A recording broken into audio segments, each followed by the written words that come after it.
Good morning and welcome to the Weekend Weird Files. Now, if you hear some laughing or giggling in the background, that's Nicholas, my youngest son's way of being on the show. I can't talk into like picking up a microphone and talking about this stuff with me, but he can sit and watch me and laugh. I don't know what's so funny this morning. But anyway, it's finally the weekend, and that usually means that we're off work for a few days, but there are some who have to work, so if you're one of those that's having to work today, I want you to have a really easy, good day. Well, today we're going to talk about a few events that happened back in time that are really odd.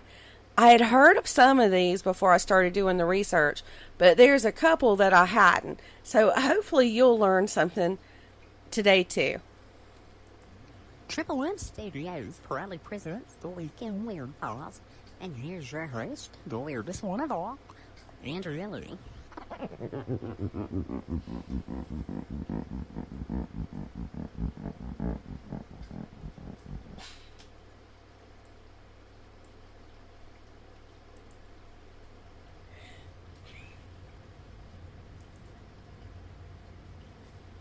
Now, I'm starting things off with one of my most favorite people from back in the day, and that's Edgar Allan Poe.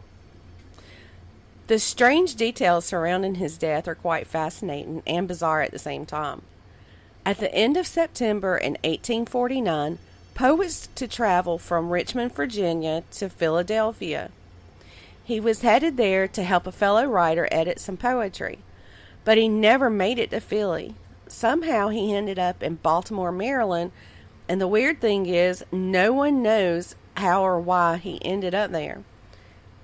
He had made no mention of a side trip to Baltimore, so when he was found there on October the 3rd, it was very strange. And stranger still was the condition he was found to be in.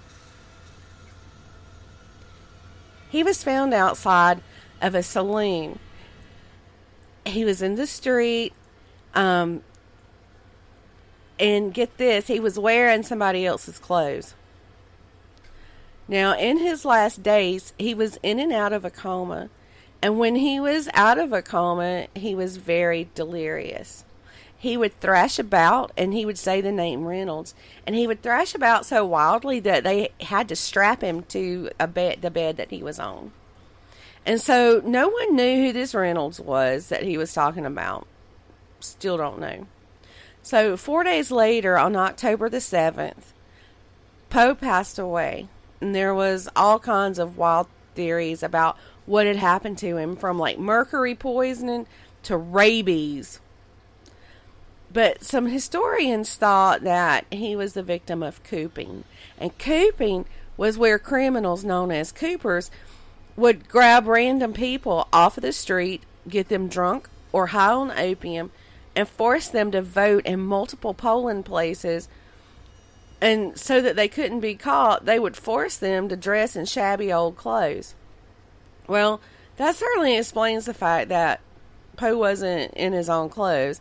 And the delirium could have been like from the opium. But it just so happened that the day that he was found was election day. So I feel like that's probably the best explanation for what had happened to him. And it sounds like a tale straight out of one of his collections, don't it? Well, have you ever heard of the Mad Gasser of Mattoon? Well, in 1944, he had people of Mattoon, Illinois, in panic mode. In early September of that year, a woman and her 3-year-old daughter became very sick after they smelled a sweet odor in their home. In fact, the mom became paralyzed for a short time. When their story appeared in the Daily Journal Gazette, her husband mentioned that he saw a mysterious prowler outside of the house. And the newspaper even implied that more similar attacks could follow, and sure enough, soon 3 people came forward with similar stories. In one instance, a mother literally could not get out of bed to help her sick child. And in another similar instance, a husband started throwing up while his wife couldn't move her legs at all. The newspapers call these attacks the work of the Mad Gasser, and for the next 2 weeks, more and more people claimed they were his victims. On September 5th, a woman said that she picked up a damp cloth that was laying in her yard outside of her home, and when she did, she passed out. The following day, 8 people said their homes were gassed. It got so crazy that the FBI opened an investigation into it. But after 20 attacks, the attacks just stopped, and the gasser was never caught. So that kind of reminds me of when we talked about the Axeman of New Orleans last week. But the thing is now they believe that this mad gasser never even existed. It was all chalked up to a combination of fumes from some local industrial plants and just hysteria from like irresponsible reporting in the newspapers. All right, well, the year was 1882, and Mary Eliza Brown had just passed away from tuberculosis, which was known as consumption back in those days. And this is one thing I really learned, because I had seen on a lot of different papers, I guess you could say, like death certificates and stuff when I was doing the genealogy of my family, that it would list the cause of death as consumption. And I was like, what is consumption? But I guess at that time, I just wasn't too much into researching anything. So, but anyway, they called tuberculosis consumption because the disease literally consumes your body. A year later, Mary Eliza's daughter, Mary Olive, died from the same disease.